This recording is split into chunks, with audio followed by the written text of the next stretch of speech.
Hello, Flynvar here. So, things got weird after Marvelous made his wish. I woke up in my dad's office in a world that's completely different. Marvelous is the proper ruler of the city, and there's a huge portal to hell in the sky, and none of my friends remember our adventures. I tried to track them down, and everyone's freaked out because in this world I have my dad's job, and I sell weapons, which I really don't want to unpack right now. And I found Karen, but we need to get the others and put everything back the way it was before something terrible happens. Yeesh.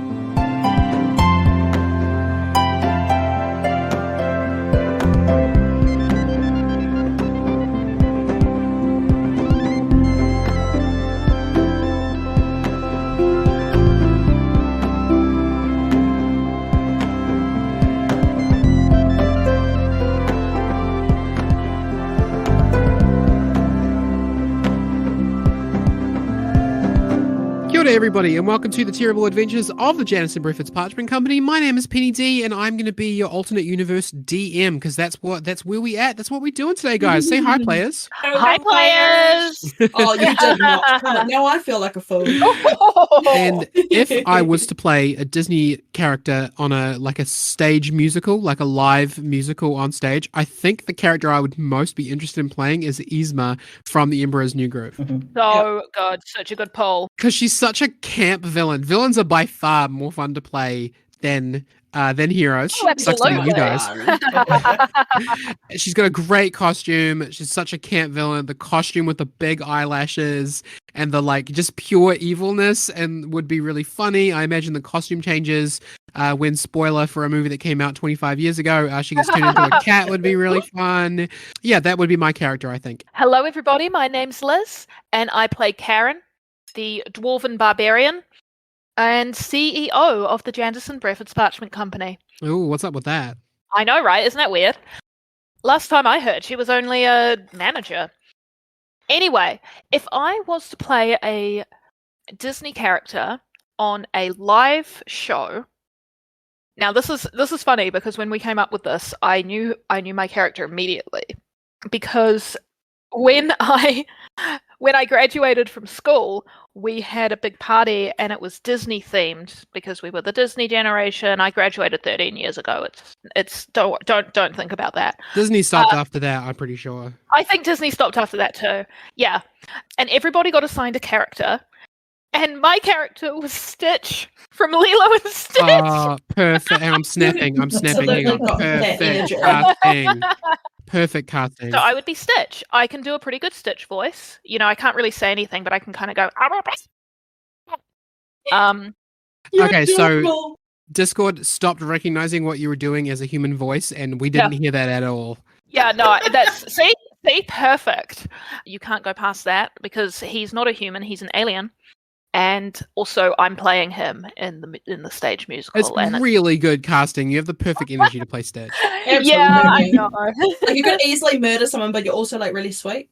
Yeah, I get the best of both worlds. I get to play the villain and the hero.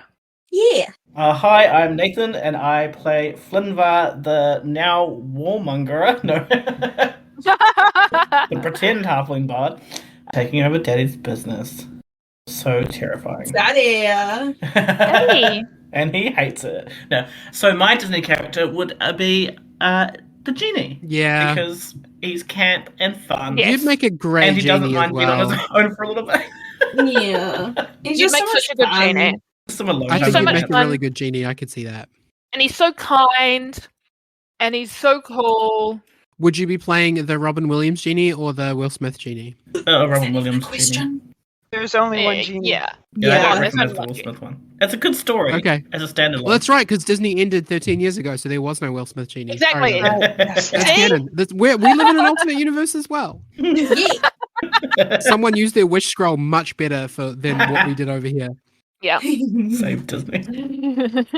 Hi, I'm Poppy. I play Idopher, the tiefling model that moonlights as a spy. Actually.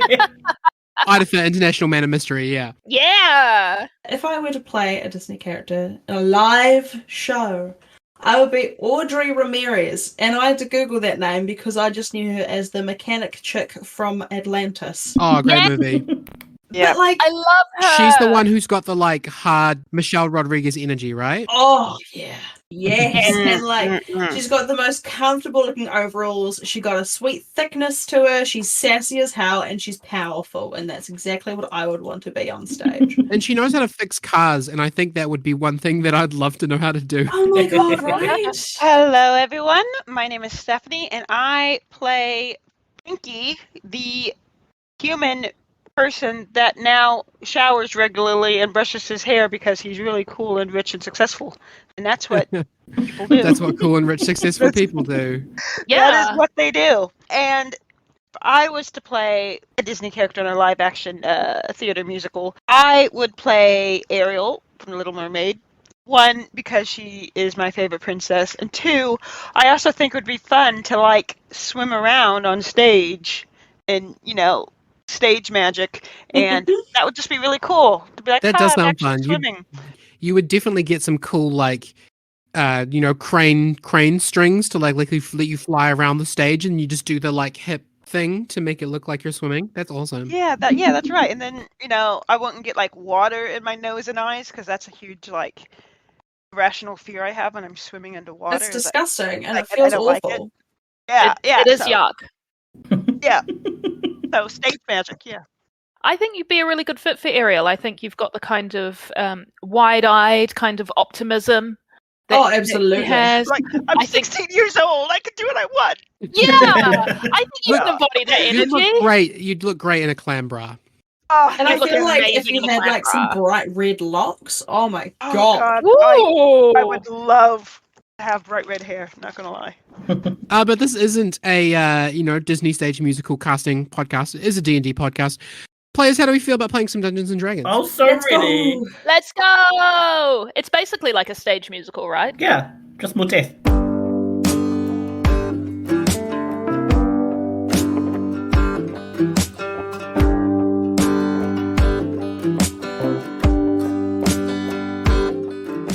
Frankie, Oh, you're lost in thought for a minute. And for whatever reason, you're just sort of like drifting, not really thinking about anything in particular. You find yourself daydreaming a lot these days because you're so focused that anytime you don't have something in front of you to work on, you just have these like weird visions. This one is like a big swirling, mystical swirl of red and yellow. And you're looking up at it and you're wondering what you're supposed to do about it, and then you snap back into reality. You're currently at the visitor center of the Imperial Palace because you recently had an invitation, didn't you? yeah. Yeah, I got invited. Totally didn't slip my mind that I had that, even though I wrote it in my diary and I told my assistant to remind me of that.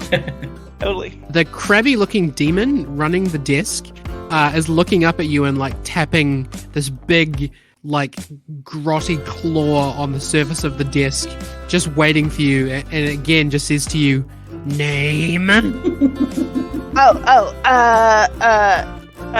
Frankie is my name. I'm Frankie, and he pulls out his invitation thing that's been crumpled up and folded in his pocket, kind of dirty. It was also wrapped in a half-eaten sandwich because, I don't know, Frankie, Some things never change. some things never change. Like, and he just like unwraps it, takes the sandwich out, puts the sandwich just on the ground next to him, and just slides The the paper demon over. very much is like reaching over for the sandwich with his like bird foot claw thing. Oh, okay, yeah, no, Frankie gives it. He eats it while looking at the invitation, and then just sort of shrugs and waves you in. It seems as though this demon is not super happy about popping some kind of desk duty. Most of the time you see them, they're walking around, shoving people, shooting things with their awesome guns. This is the first time you've seen one just like sitting around. Unfortunate. But you carry on through to the front gates of the palace where you're led inside. You've got this weird feeling of deja vu as you walk inside, and you're like, hey, there's too many people here. And then you're like, no, that's fine. There's always lots of people here. I don't know why I thought that. And you're shown through the palace into a room where on the far end, there's this big glass jar. Like, when I say a jar, I mean like it's big enough for, 50, 60 people to fit inside. Oh. There's a couple of other things in this room. There's a work desk that you recognize to be someone's tinkering desk. There are 2 demons who you recognize to be Lord Marvelous's 2 aides. One of them has like a shark head and the other one's got sort of a lizard head. And the other 2 people that you see in this room are, first of all, Emperor Marvelous himself, who's leaning over the desk, but kind of draped over some furniture in the background.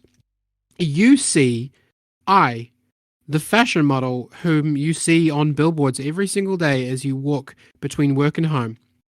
And I'm just like, you know that thing that people do when they don't give a shit and they're just like looking at their nails and like pretending there's something. You know what I mean? Yeah. Yeah. Yes, very dismissive. Idopher, roll me a deception check. Frankie, roll me an insight check. Deception. How much do you not give? You said you're pretending not to be interested. Okay, no, you're right. Yep. 12. Frankie gets a 6. Yes. So Frankie is Frankie. You don't know what fashion model I is doing here, but he does not care to be in this room, nor for any of the things that people are talking about. Exactly. Man, I wish I was that carefree. No one has noticed you walk in yet. They're all just kind of busy, you know. The Emperor is like leaning over this desk. The 2 aides are like hanging around the big jar, and I is just kind of like, I assume, just looking at his fingernails. Is that right? Looking very just relaxed and don't give a shit. Frankie would just like he starts off, fake doing it, but then it actually evolves into actual like cough. He tries to clear his throat and he chokes. Yeah. Oh my god. Emperor Marvelous turns around at the sound and breaks into a large, like, genuine smile as he sees you, and he says, "Francis, my boy, come here." And you've met this man many times before. He loves to have you near him and kind of show you off to people, to talk about like, oh, this is this genius that lives in my city who armed my troops, who enables my army. He loves to like invite you to stuff. You don't always go, but anytime you do, he loves to like, I forget what the word is, but he loves to like stand next to you and absorb praise that is meant for you. He reminds me of the relationship between Flint Lockwood and the mayor of Chew and Swallow. Yeah. Yeah. He walks up to you and he gives you, he pats you on the shoulder and he says, "There he is. Wow. What have you got in that brain of yours today?" And kind of like ruffles your hair a little bit. Oh, cute. Frankie would say, because obviously Mr. Marvelous is meaning like, what cool invention thing is he thinking about? But Frankie's going to be like, well, I've been thinking about an automated toy that you wind up and it's like a little monkey and it just claps. He sort of waits for the rest. Like he's waiting for you to say that it like explodes or something. And when you don't, he waits for like 5 seconds and he just kind of like shakes his head to himself. And he's like, "Brilliant. I can't wait to see it on the production lines." By the way, and he gestures over to this gorgeous, like well-manicured tiefling. "Have you ever met I? He came to see me in my palace today at my request. Isn't he just a gorgeous thing to have around?" Frankie just agrees. He's like, yes, probably the most gorgeous person I've seen. I mean, you have to be a model, right? He leads you over and like while he was saying that last thing, he sort of led you over so that you're all standing around now in a group of 3. So you're like part of this conversation, Idopher. Frankie is just slowly getting redder and redder, praying for the conversation to change. I put my hand out very like lackluster. I'm just like, the pleasure's all yours. Not like it's a hand to be shaken, like it's a fingertip to be kissed. Exactly. Yeah, Frankie doesn't pick up on you're supposed to kiss it, so he just like grabs it weirdly and shakes it.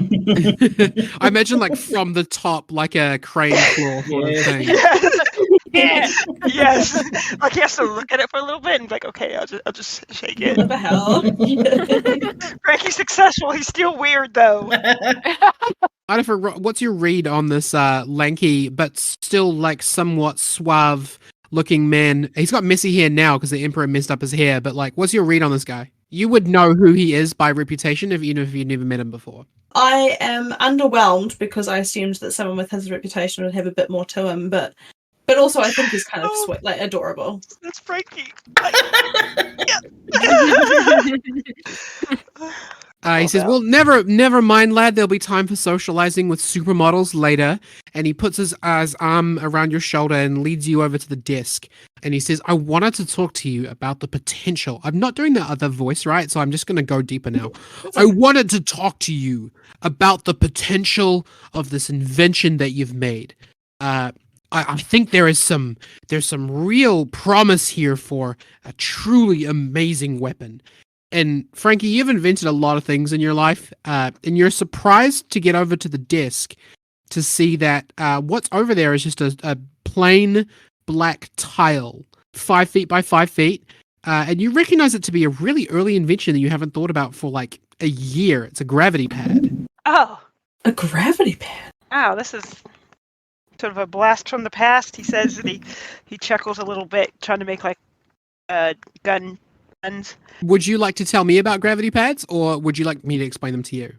You could explain it to me.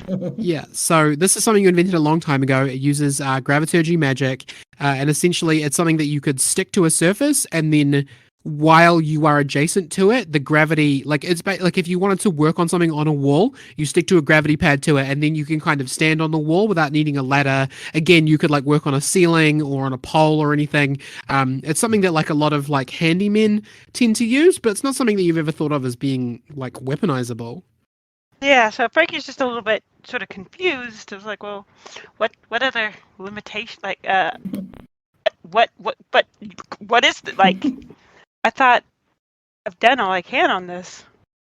He gestures over to the big jar at the back of the room, and now you realize that the two demons that you saw are sort of measuring it up to stick gravity pads to the outside of it, and they seem to be coming up with some kind of like flap system. And he says, "Never you mind, lad. Never you mind. I just wanted to see what your stock was. Whether you have any of these lying around. I need another." Let's say 2 or 3 dozen of them for a kind of a shindig I'm throwing tomorrow.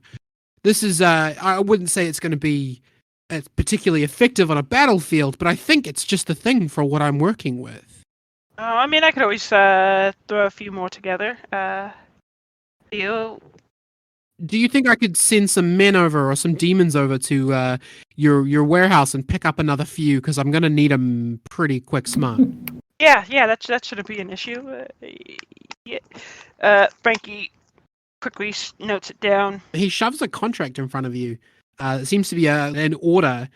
First of all, he's scrubbed out the price so that he wouldn't be paying for them. But secondly, like there's a bunch of legal jargon in there about him having the right to use them in any way that he sees fit. I feel like Frankie would have had these sort of shoved into his face quite a bit working with him. I feel like Frankie wouldn't necessarily take the time to like read it. He would just be like, okay, this is another one. And he just signs it of without thinking. Brilliant. Thank you very much, lad. Would you care to eat? I realize that I've just about used up my friend I's time, so I think he might be about to leave. But will you be back tomorrow for the celebration that we're having? Yeah, of course. It sounds fantastic. Wonderful. I can't wait to have you at my side while we revolutionize the city. It's going to be a wonderful, eye-opening time for everyone. Eye-opening. Frankie cracks up at that because puns. He's like, good one, boss. Eye-opening. You're a good lad. And he pats you on the back just like a little bit too hard that you like kind of stumble a little bit. And he sort of half-heartedly asks you if you'd like to stay and eat, but you can tell that he got from you what he wanted. Yeah. I'd love to stay, but I gotta go and sort out your order now. So I'll just mosey on out of here. Ricky doesn't know how to end the conversation. You just slowly walking sideways. Yeah, finger guns. See you tomorrow. Awkwardly. Yeah, as you're walking out of the room, Idopher. Yes. You've got about everything you can get out of the Emperor today, and you know that something's up tomorrow, but an opportunity has just presented itself for one of the smartest people in the entire city to gather some information from them as well. I'm like, How about I walk you out? Frank is like, I already know. Wait. I insist. Oh, okay, I guess. That would be nice. Frankie says, stumbling. Attractiveness. I like he's interlock allergic to my arm with attractiveness. his and start to go towards the door. And then Marvelous calls back, thank you both very much. I'll be seeing you tomorrow. Francis, come by the park at around midday, will you? Sure thing. And he laughs a very regular, not evil emperor laugh as you both leave the room, heading back towards the door. What was that? It's the 90s anime villain woman laugh. Oh.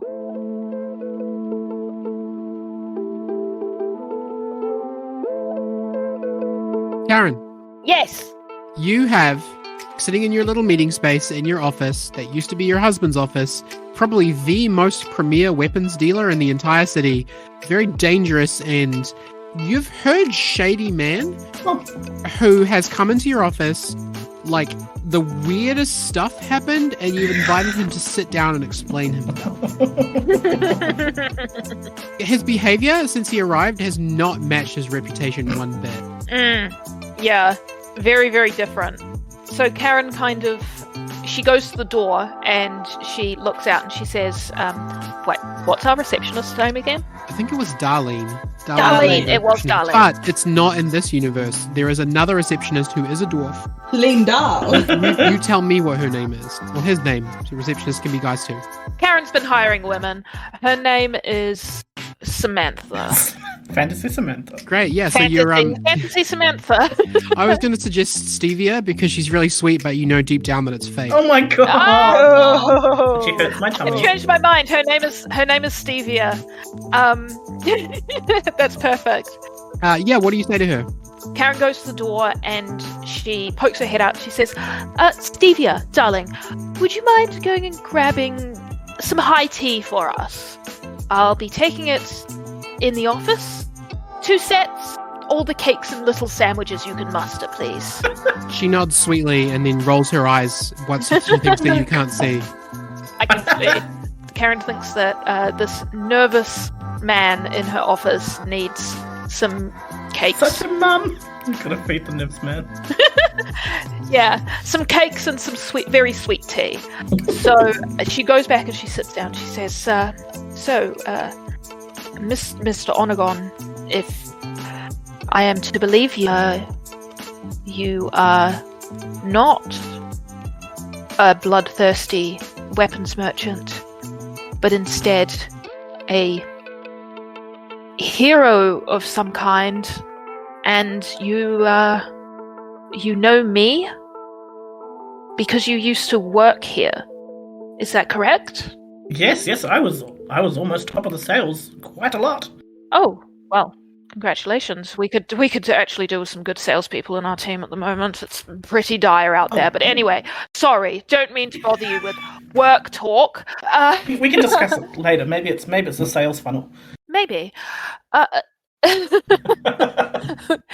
Karen kind of wants to pick his brains about why the sales haven't been very good at it right now, but and Flynn's like, actually, I'd quite like to do that too. 5 minutes later, you guys get into the real shit.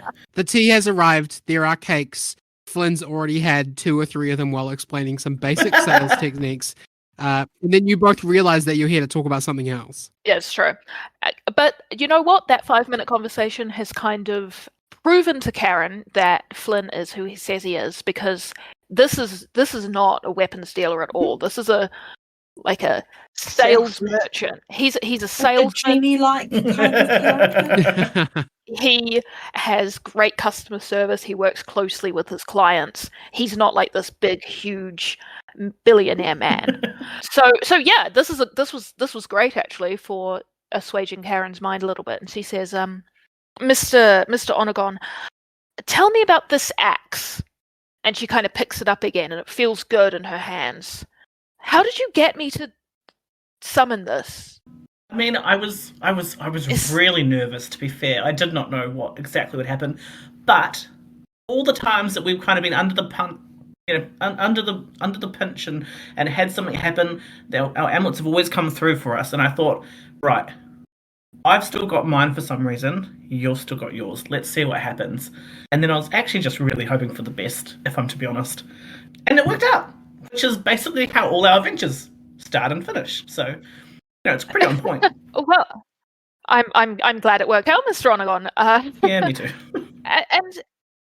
And these amulets, they are magical, obviously.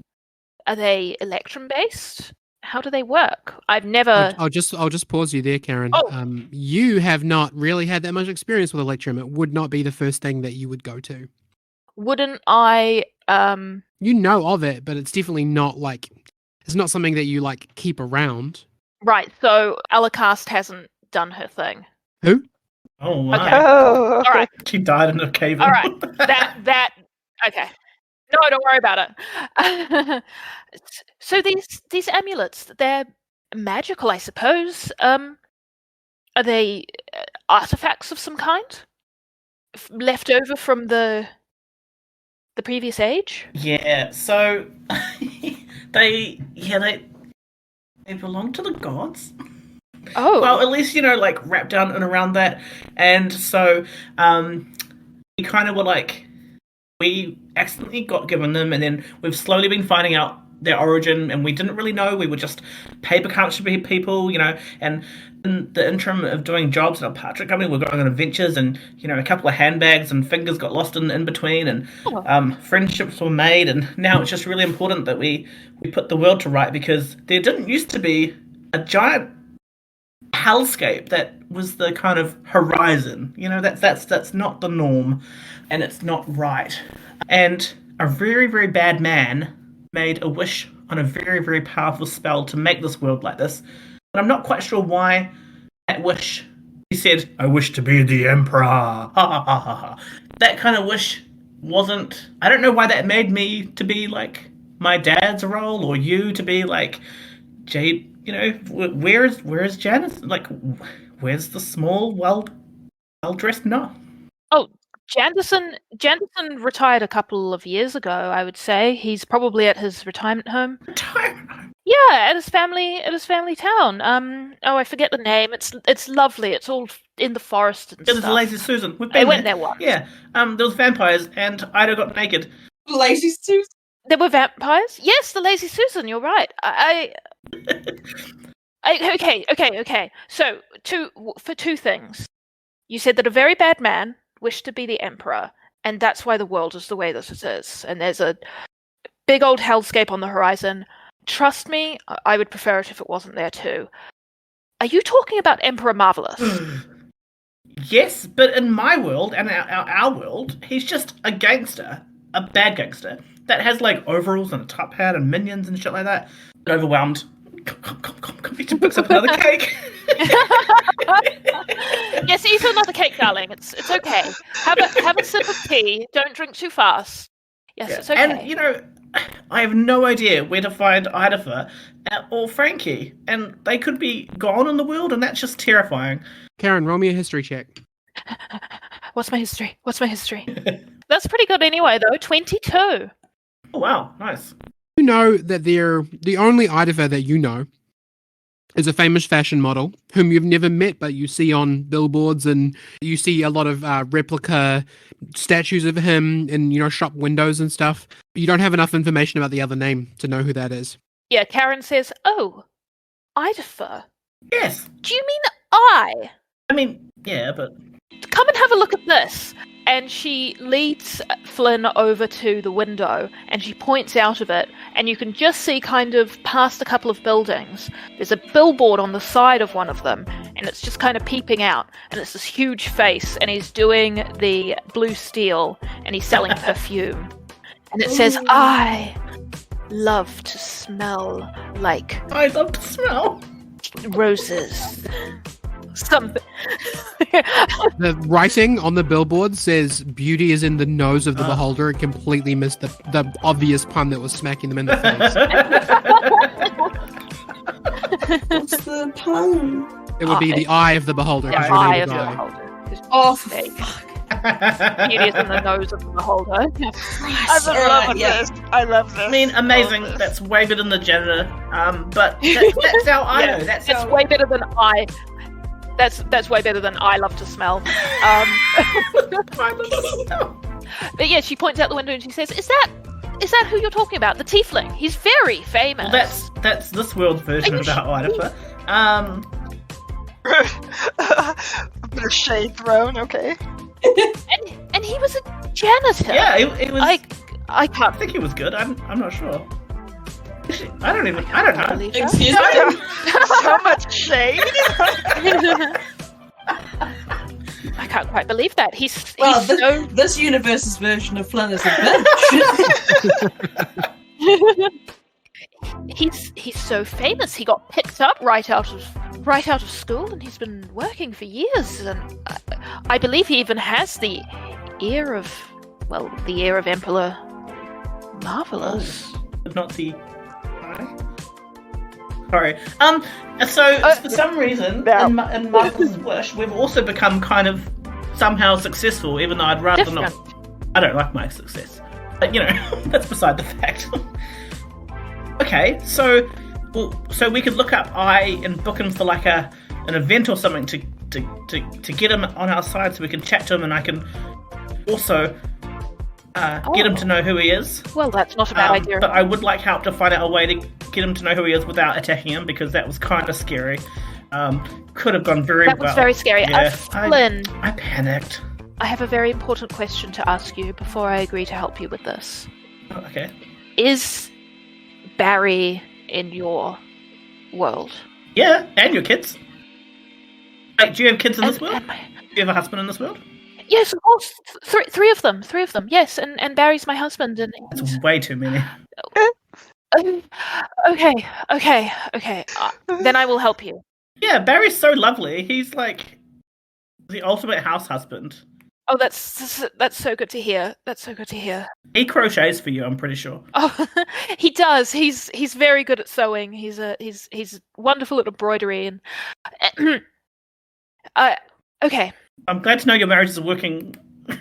So is he here? So yep, cool. You've got your family here as well. That's great. Well, I'm sure they'll be fine if we unwish it. It's fine. No, okay. I was yes. Thank you for letting me know. Okay, so we could do an event. Seeing as you're in here right now, we could host a small. Oh, I haven't done one of these in many years, but a small gathering for various well-to-do people of the city. There's meant to be a big event with the Emperor. He's doing something tomorrow. I do not know what it is. But we could organize a small, intimate kind of gathering. Music, food. Yeah, just tell them it's exclusive and don't invite half of them, and then the other half will just come. Very exclusive, happening at JBPC. A place to gossip before the big event. I suppose this could work quite well. Yes. We're probably best not to tell them that you're here, but maybe that you're sponsoring the event, so they'll know that there's a lot of money involved. Because if you're here in person, Mr. Onagon, Flynn, you're very scary in this world, and I don't think anyone will show up. What? How? I mean, I am pretty scary. I'm a. Yeah. Tough. Well, meeting you like this, Flynvar, I'm quite unsure as to how we ever got that impression in the first place. But hey, I can hold my own. I don't go around, shaking my fist. I'm sure you can after you threaten me with that sword. Am I right? Oh, yeah, and Karen kind of stuffs the cake into her mouth, and she gets a little bit nervous again. But yes, I can do that immediately. I'll send out the invitations. We've already got the paper available, and we'll get some caterers. That's good paper. And we'll just go. It's going to be a happening. It's a happening. Yeah. We used to do it in my youth. It's very dwarvish. So. Oh gosh, can I? It's very cultural. They'll love it. Karen, you know that to book you would need to go to his agent's office, which is in the North District. You would need to physically go there to get a booking with him at such short notice. All right. But that bringing a guy like Flynvar Onagon with you may get you to the front of the line. Exactly. All right. So what Karen's going to do is she has fantastic calligraphy. So she's going to write up a very quick invitation. It just says, The Happening, 6 p.m., Janice and Bradford's Parchment Company. She writes out 2 of them, and she takes one of them to Stevia, and she says, Stevia, darling, I need the scribes to copy down these. Let's say, 40 of them, and we'll have them delivered to various dignitaries around town. Doesn't matter if they turn up or not. Doesn't matter who they are. I also need dwarvish caterers. It's a happening. You know what to do. Yes, ma'am. You know, happenings were all the rage back when I'm sure you were a child. And we'll make them the rage again, Stevia. Eye's going to be coming. Wait. Like the eye? Goodbye. And she kind of flounces out of the door, holding the other invitation. And she says, Mr. Onagon, if you will. She kind of holds out her arm for Flynn to take it, and she flounces out of the door. Don't mind if I do.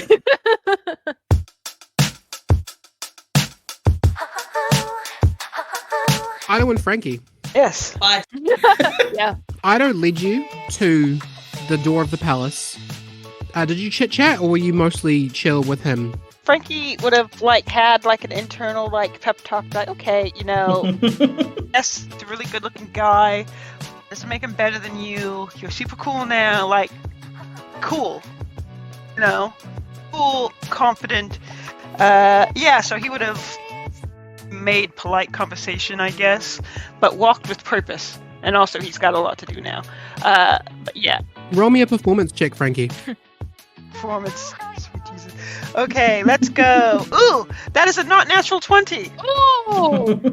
I think it's probably worth recognizing that Ido doesn't really care what he has to say until he answers the questions that Ido has. It's fair. Yeah. He blabs about inane nonsense all the way to the door, and you're like, I have to go check in with the boss man anyway. And it's on the way, and you decide to walk with him.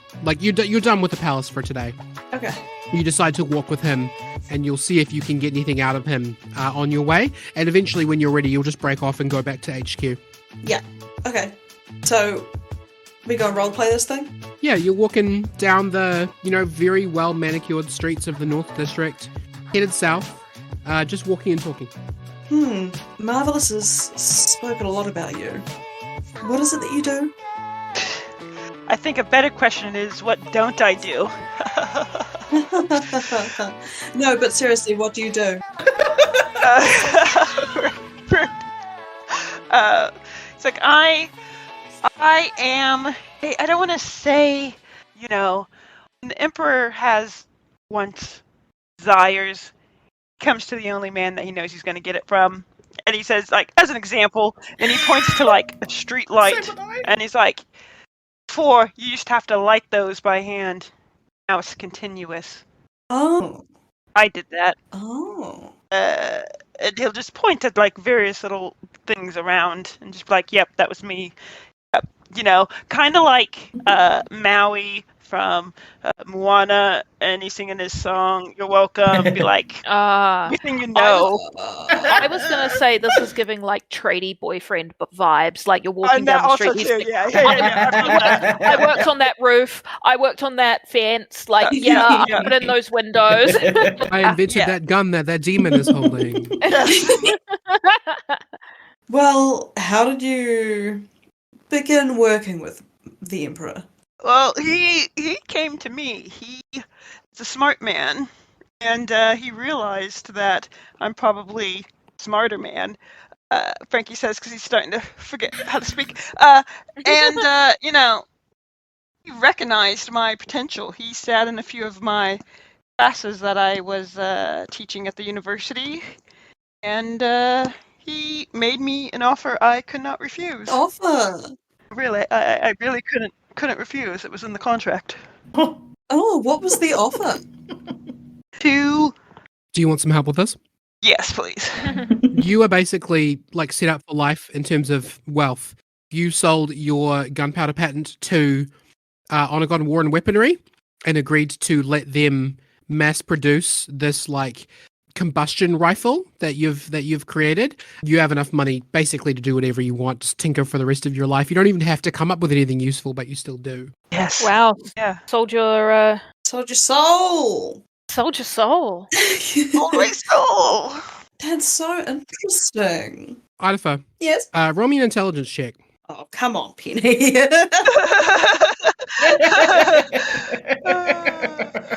That is a 9. Oof. You don't know how, but you are pretty sure that your employer, that your boss man, will find this guy really valuable. If you can get him to HQ, you're not sure whether or not, like how, Oh, I know how. but someone this smart, someone this capable, your employer will find him very useful. Oh my god. I've had a sudden brain blast. I know who Idopher's Okay, Jimmy employer Neutron. is. I know who Idopher's employer is. It's so good. Whatever. We'll see. I'm making wait there. Is it written in my thing? It is. It is written in there, right?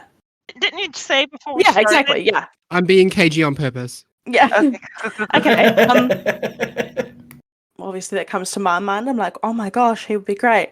So I'm like, oh, actually, speaking of fixing things, do you have just a moment to pop by my place and fix something? I swear to God. I've got some pipes that need to be cleaned. Frank would have been like, well, why don't you get a plumber for that? JBPC After Dark. Okay, no, but I didn't actually say that because I figured, No, you would just say get a plumber. Yeah. Frankie is not picking up what you're putting down. Yeah. Frankie's like, well, what do you need? I've got to sort some stuff out for the Emperor, and you know what kind of man he is, and what do you need from me? I know. But this won't take long, I promise. Idopher Persuasion, Frankie Insight. Can it be performance, please? Sure. Because I'm putting on a sexy little baby performance. It can also be deception if you want, considering you are trying to trick him. I mean, to be honest, I can imagine Idopher just walking and talking until he gets to his front door. Yeah, and that's like literally what I was thinking. Frank is just there, and he's like, "Oh, I guess I'm here now." Don't need to roll high. Also, Frankie's not Okay. very insightful. Well, it's a 22 for performance. Yeah, no, Frankie only rolled an 8, so. Frankie, you don't know why this guy doesn't just call a handyman. He probably has the money for it.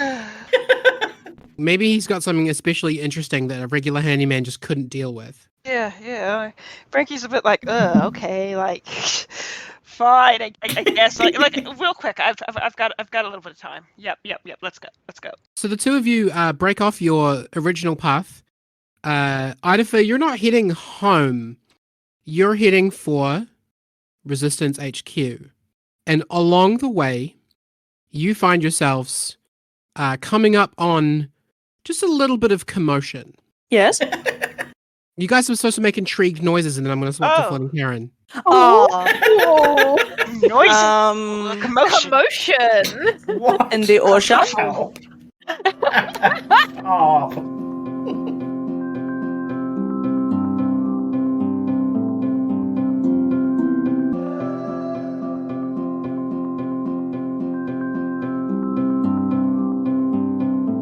Kia ora, Penny here.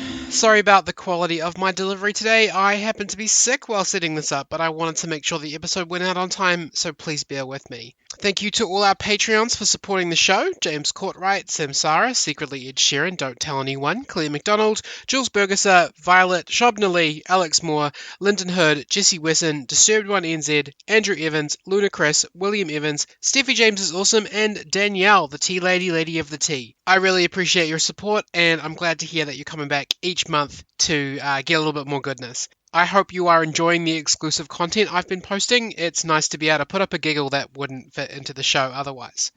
If you're interested about supporting the show, you can find us at patreon.com/jbpcpodcast, and you can become a supporter for just a couple of bucks a month. You can also find us on socials at facebook.com/JanisonReffords and on Twitter at JBPCPodcast. Music credits thanks to Diala for All That I Am and Slipping Away, Telecasted for Beckoning, Track Tribe for High Noon, Half.Cool for Instabeat Vixens, bail bonds for Summer Solstice on the June planet, and Anno Domini beats for Warzone. Our next episode will be out in 2 weeks, planned for November 5th. We'll see you right back here then. Bye for now.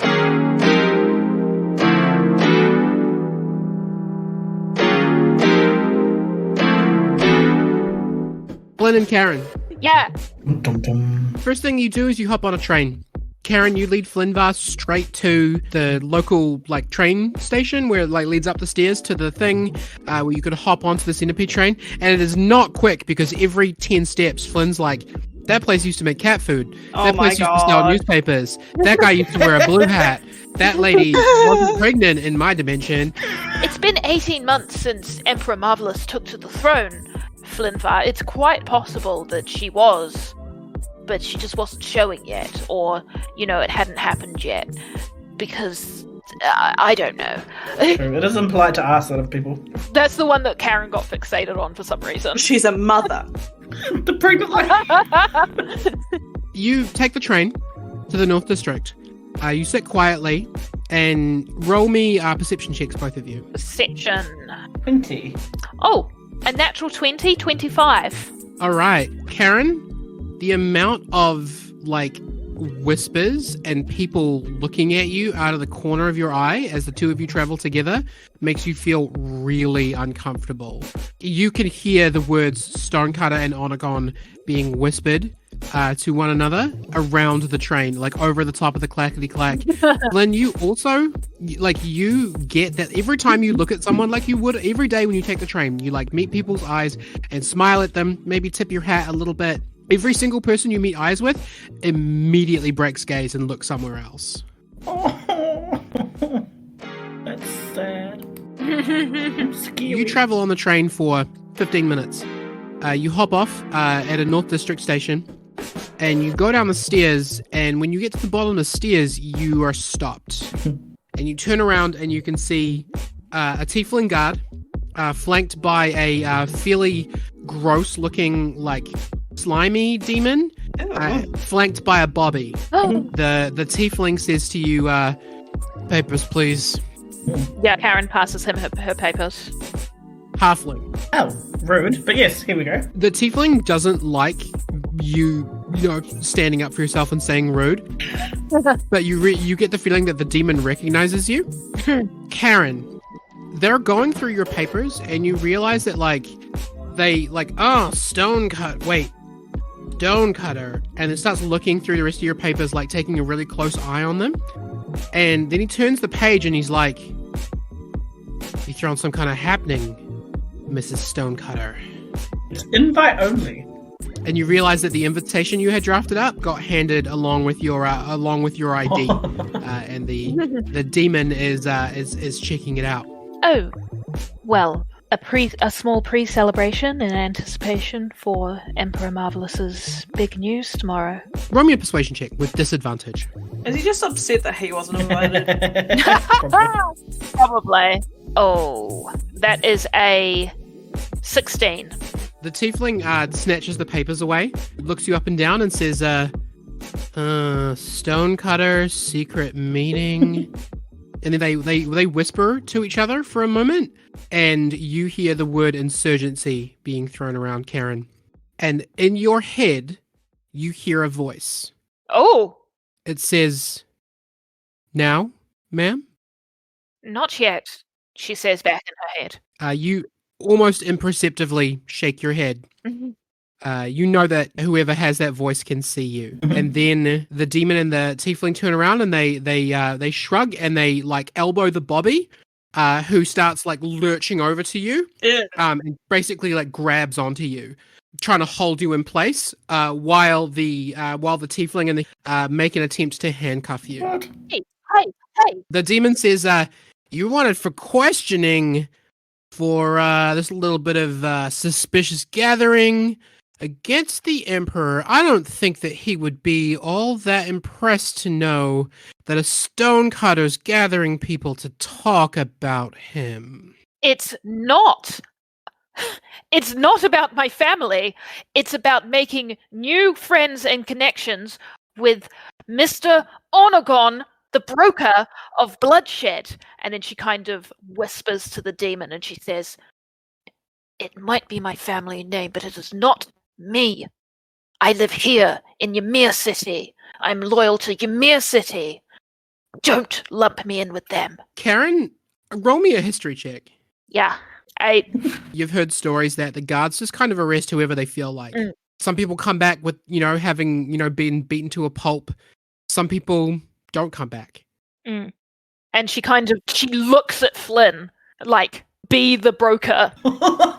And as you're making this commotion, as you're like trying to defend yourself as you're being handcuffed, other guard patrols start gathering. You see another 3, bringing you up to a total of 3 bobbies, 3 demons, and just 1 human and 2 tieflings. As they all start to gather and kind of like point and snicker, you can hear a lot of whispers and you can hear a lot of stonecutter being thrown around. Flynn, what do you do? So Flynn's going to cross his arms and just tap his foot and kind of like look down through his brow. He's like, "You are interrupting my day, and you don't want to know what happens when you do that." I reckon Flynn should try doing like a mafia accent. Mafia? You don't want to know what happens when you disturb on my day. The day of my daughter's wedding. Yeah. The day of my train ride. I can't. I'll put a frickin' horse head in your bed. The tiefling that you're talking to, who's seen your papers and knows who you are, puts up his hands to you and he says, "Listen, Mr. Onagon, all due respect to you, but we gotta stand in order to, what's the word?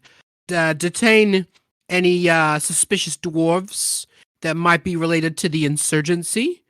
And look, I don't want to get in the way of your day. Just continue on with what you're doing. What I'm doing. And we'll just take this one." No.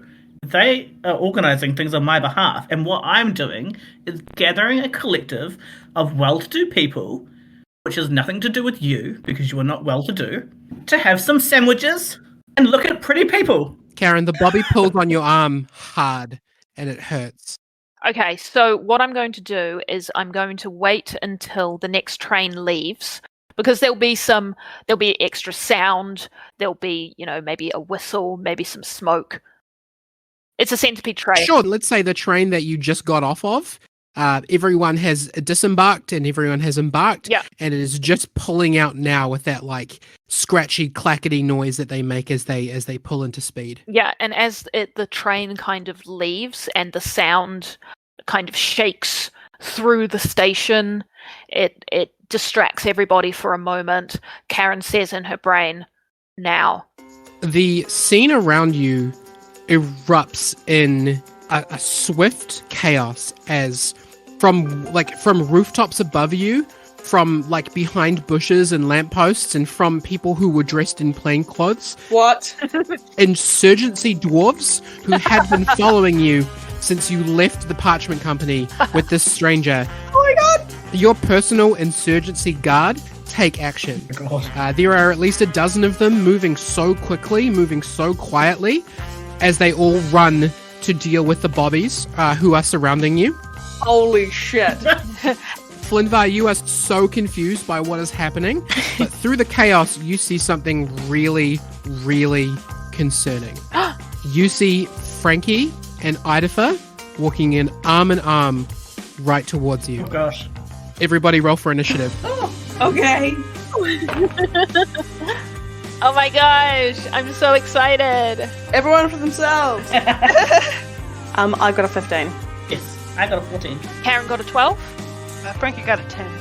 Wunderbar. So the insurgency dwarves are going to go first. They're all dressed head to toe in black, and they're carrying hand axes in each hand, because great axes are a bit more suspicious to lug around, but you can hide a hand axe. Oh yeah. Each of the insurgency dwarves is going to jump 4 of them apiece onto each of the bobbies, of which there are 3. So there are 12 insurgency dwarves, are each going to basically dogpile the 3 bobbies in an attempt to disable them. I'm going to roll a strength contest. So the bobbies have +5. That's 15. And the insurgency dwarves have +3. That is 17. For just a moment, the super powerful, like, armored flesh golem guards are disabled for just in a moment while all of Karen's insurgency dwarves basically jump on them, Wonderful. How about the one that's holding my arm? including that one. Awesome. It is the Bobby's turn next. They have not received an order, so they are just they're not going to have their turn. Idopher, you are up next. Ahead of you, you can see a strange commotion, and you can see the Broker of Bloodshed, staring at you. Okay, I'd like. It was never established what I was wearing, was it? Tell us what you're wearing. Okay, so in my mind, I have like a black kilt on with like shorts underneath because like I know I have to be ready for battle at any point, and I'm wearing just a kind of an oversized singlet that has a black kind of scarf underneath. And as soon as I see commotion, I pull up the scarf so it's covering my face like a ninja.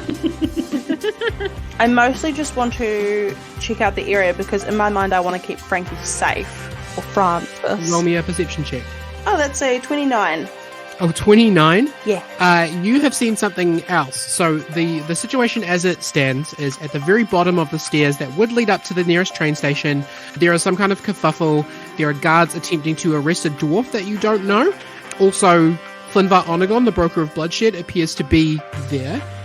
A bunch of random dwarves dressed head to toe in black have shot out of every direction, jumped down from rooftops, appeared from windows, jumped out of bushes, and are jumping all over the muscle guards that you know to be those big automatons. But there's one thing that you see that nobody else has seen yet, which is behind everyone else, riding towards the scene on a white horse, you can see the Admiral. Admiral Cherish with his squire coming at full speed towards the scene. Are they coming the opposite direction of me? Like this kind of straight ahead, or? The commotion's sort of facing you, and the Admiral is heading towards you from the other side. Okay. Quick thinking. Question. Yes? Is Idopher, as a spy, how aware is he of the Dwarven insurgency? I'm sure I'd know something, right? Idopher, roll me a history check. Okay. It's 19 as well. There are two major factions that oppose the rule of the Emperor, who are both pushing back in their own separate ways. They don't work together, they're just both working in the city. The Resistance, of which you are a member, and the Insurgency, which appears to be entirely composed of dwarves from the Forge. So, are they just kind of did you say they're kind of the opposite to me? They're the other people that are doing? So they are the other faction that is opposed to the Emperor. Yes, okay. They are technically on the same side as the Resistance, but even though you're a member of the Resistance, you don't know anyone in the Insurgency. Okay, sweet. Is there an alleyway to the side that I could push Frankie into? Frankie, do you allow yourself to be shoved, or would you like to push back against this? No, Frankie would not allow himself to be shoved. Strength check, skinny boys. Aww, we're both skinny boys. Oh god, we're so skinny. Our strength. This is going to be a 7 and a 9. You go first. Okay, so it's just strength, straight strength, or is it? Yeah, No, I guess strength. it would be. Yeah, it would just be strength versus each other. You can both do athletics as well if you want, but I'm pretty sure neither of you have proficiency in athletics. So. Yeah, no. So, you got a 2. And you got a 5.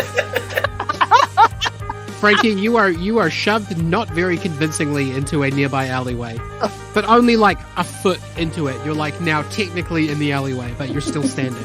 Frankie would just be Push him a little further and be stay here. Oh, okay, you could say that. Okay. Idopher, you still got your movement? Are you running towards the scene? Yes, I am. You would be now only 20 feet from Flynn. Fabulous. You've run towards it where there's a bunch of commotion. You're straight in there. Awesome. Flynvar, you are up. Where was Karen? Karen is right next to you. There's also a Bobby standing right behind her who is now covered in ninja dwarves.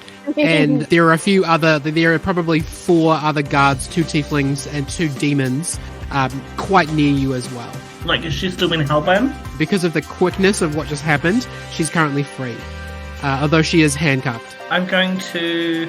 I can't pick her up, she's a dwarf. Because I'll pick her up and run! I'm going to rush up to Karen and then pull her with me.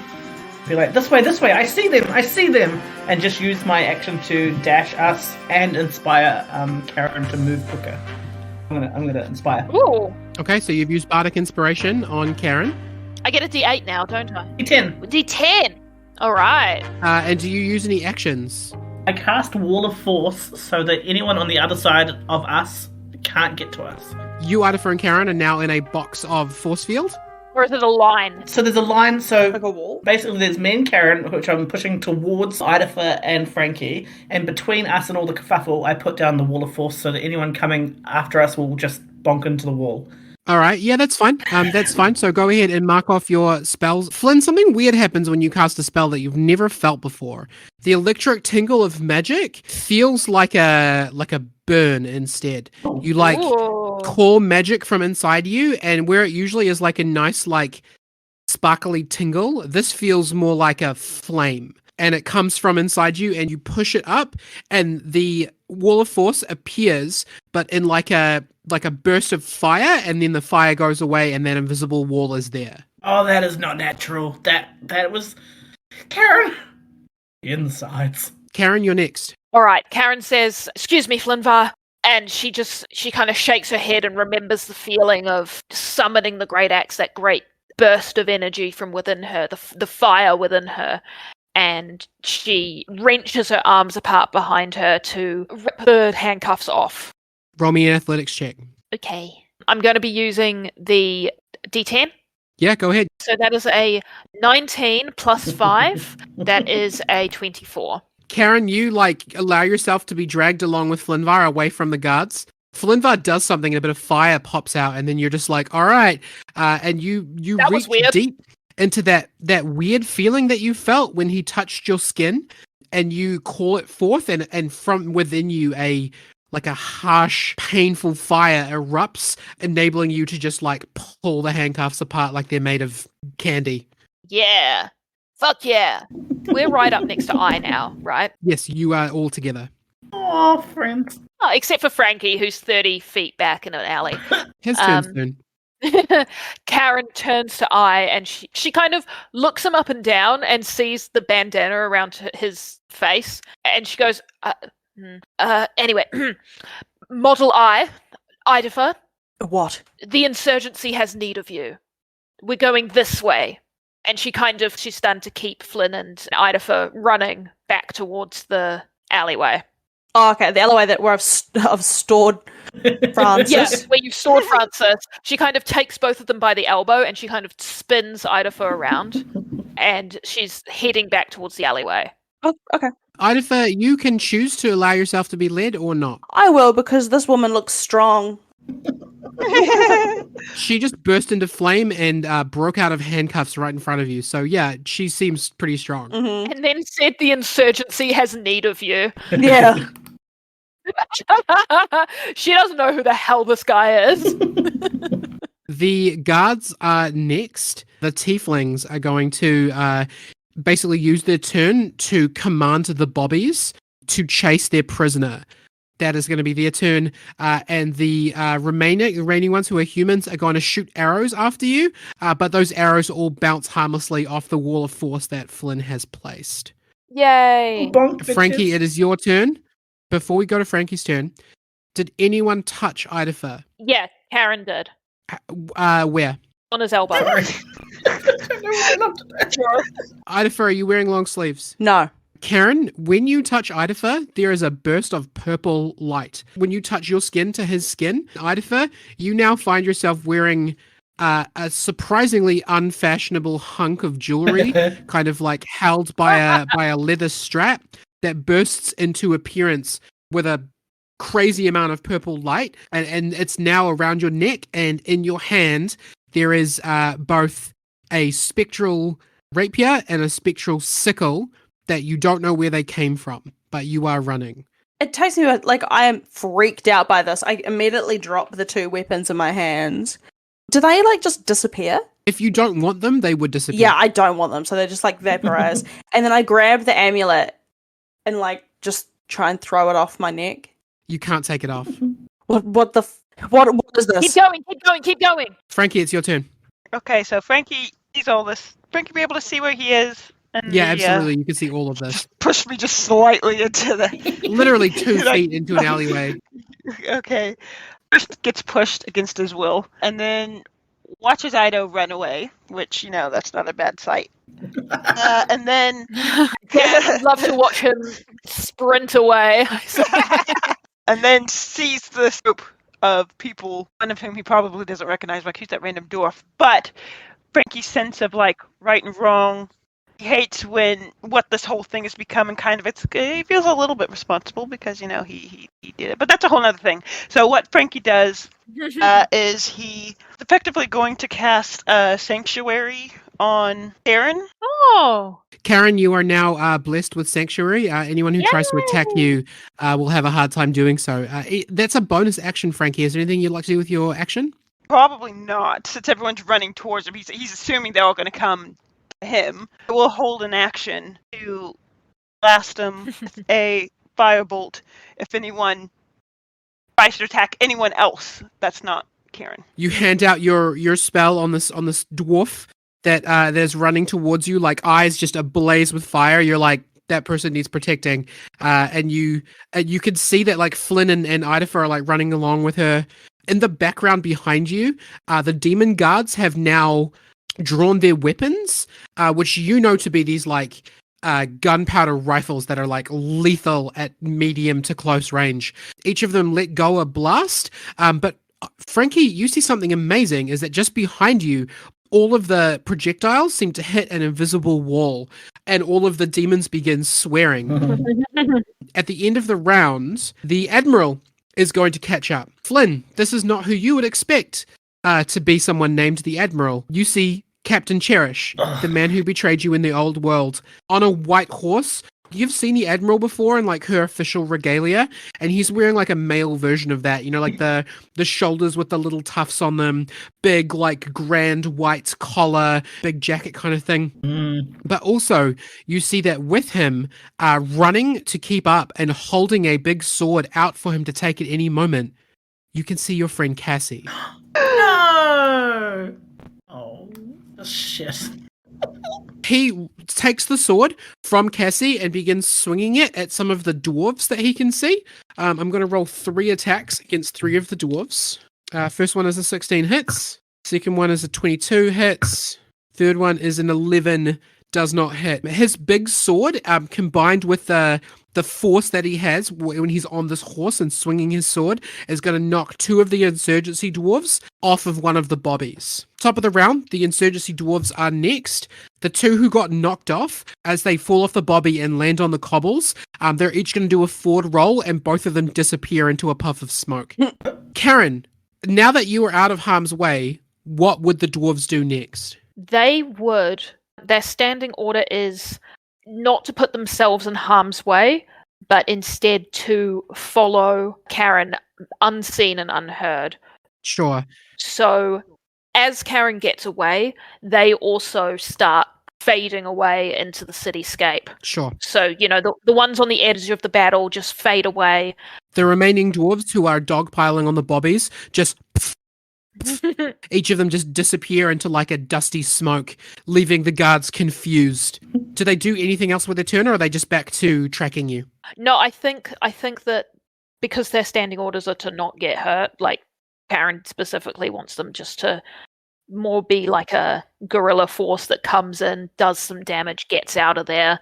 What Karen is trying to do now is just to get out of view of the various bobbies, demons, tieflings, humans, Cherish, and they will cover her escape, essentially. They will be there to, walk across the road with a pane of glass. Yeah, perfect. So like half of them are back to playing random citizens. Yeah. Half of them, disappear into the ether. The bobbies are up next.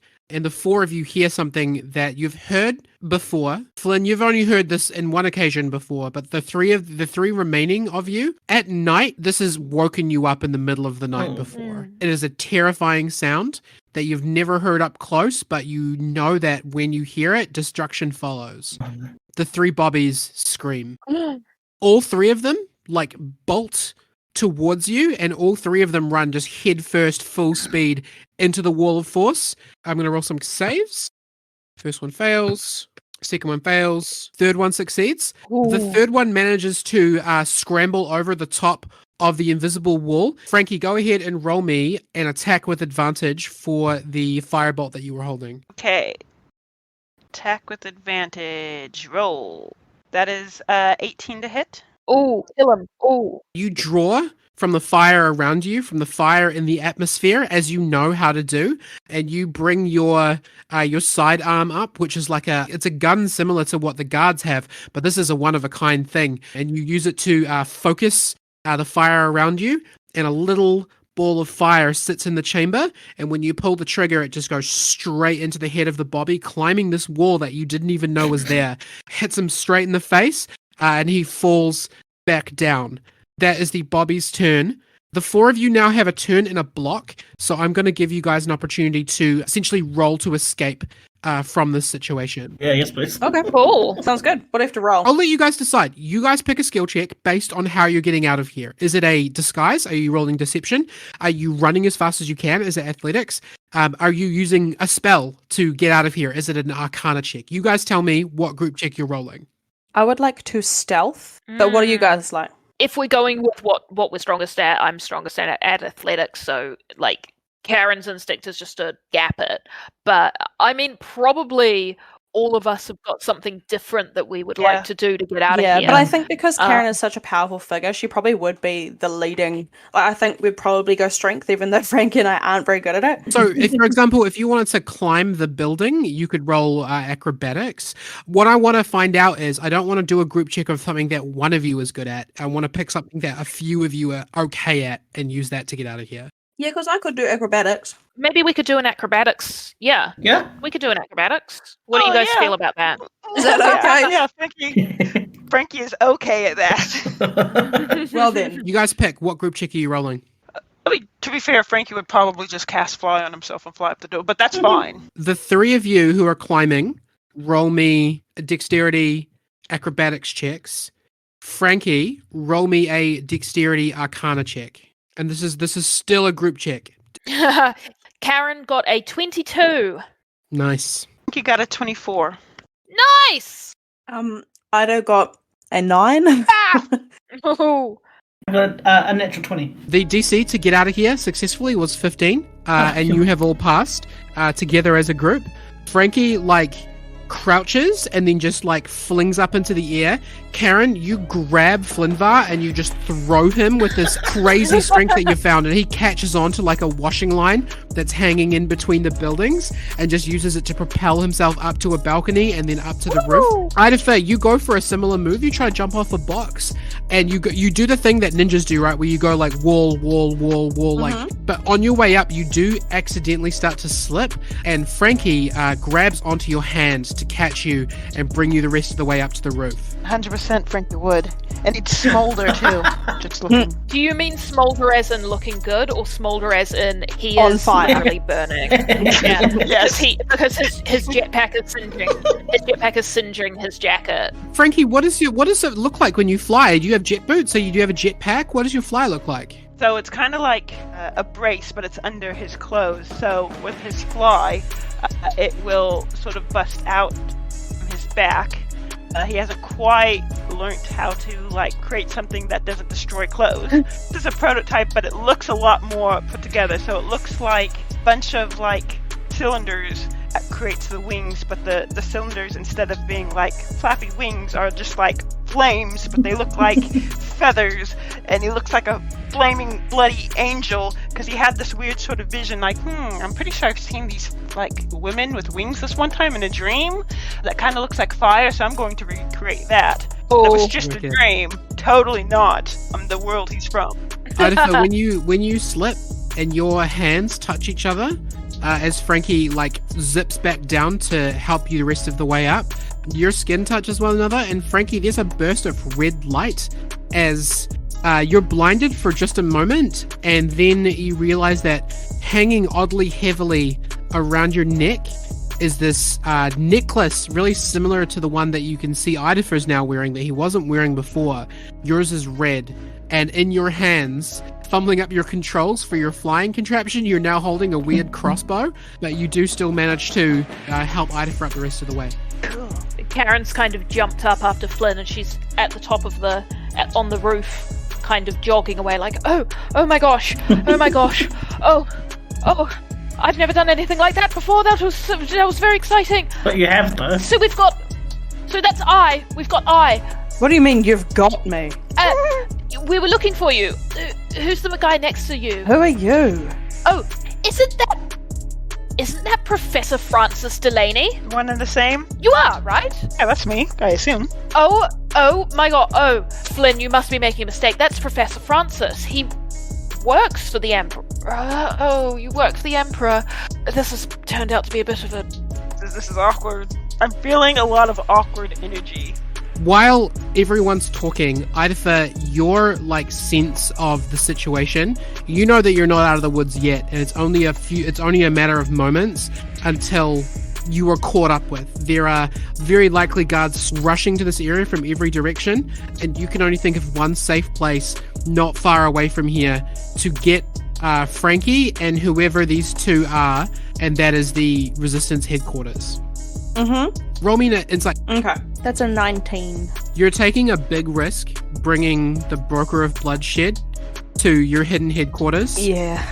But also, you're taking an even bigger risk staying here with the Bobbies when this little guy, who you don't know very well, you only know him by reputation, clearly seemed to be on the head of the insurgency's side in this conflict. Yeah. And your snap decision making tells you, okay, this, I probably need to bring him as well. At this point, it's possible that Frankie is probably the greatest, risk, because he is known to work for the Emperor. And you had already decided to bring him anyway. And I mean, Mr. Onagon does also have an extremely ugly necklace on. Yeah, you're all wearing matching hideous jewelry. And so the three of them are kind of talking to each other about who Frankie is, and you realize that you probably have seconds, and you need to act now, Idopher. Part of me wants to knock Frankie out so that he so he's dead weight and we can just carry him and he doesn't know where we're going. But I won't do that. I'll just be like that would be a fair thing to do. I'll just be like, come with me. Good idea. Let's get out of here. Okay. And I'll pull them all to where we're going. Karen, Flynn, Frankie, what do you guys do? I look at Flynvar. Good idea. Yeah, I trust Flynn. Idopher looks like he knows what he's doing. I say, okay. Get your way, team! Flynn yells. Yeah, Frankie would just be like, okay, something's going on and I want to get to the bottom of this, and I suppose the only way I'm going to is by going along with this. So Frankie goes along. But he takes notes. In his head. It is precisely 25 seconds later when a Bobby bursts onto the ceiling from whatever room was below you, just bursts out of the tiles, jumps onto the roof, and screams into the air. Because the four strangers, whom were here only moments earlier, have gone away. They are now known as the Away Team. Oh, for goodness sake.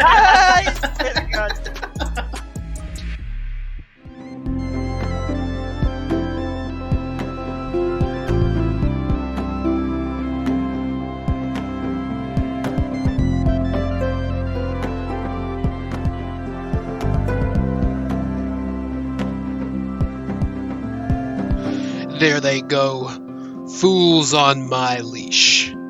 As Emperor, I would like to thank you for listening to my show, and invite you back tomorrow morning to join me for a little ceremony.